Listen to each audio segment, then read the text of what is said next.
C'est une petite maison, 105 mètres carrés, sur une terrasse qui en fait 300.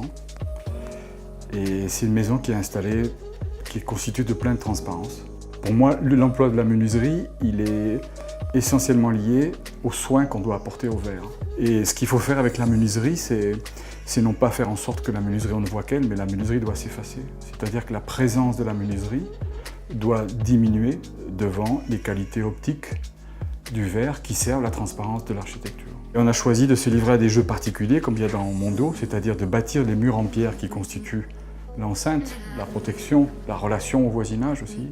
Et les châssis vitrés organisent ces transparences vers ces murs. L'autre dimension, c'est le châssis à galandage, qui lui, non seulement sa présence diminue, mais son apparence s'élimine complètement, il disparaît complètement dans le mur. Et une fois de plus, c'est toujours la même chose, c'est comment est-ce que la technique s'efface devant l'espace, non ?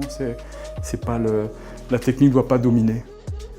Je fais des dessins à main levée grandeur, c'est-à-dire je prends les profils et je dessine toutes les suppositions de mise en place de contexte du châssis qui est industrialisé, avec la contingence. Je fais donc un faisceau de propositions le plus étroit possible et là je discute avec l'aluminier. Puis dans un système d'aller-retour, on arrive à dessiner des détails grandeur, c'est-à-dire un pour un.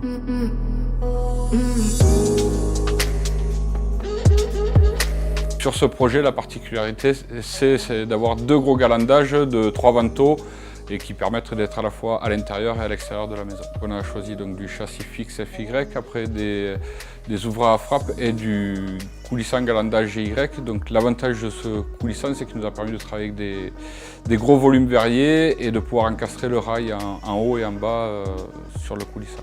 On a étudié ce chantier avec M. Tournier, il nous a fait passer des croquis avec ses exigences. Donc il y a un peu de solutions différentes. Donc il y a de la pose en doublage, de la pose entre tableaux, entre précadres.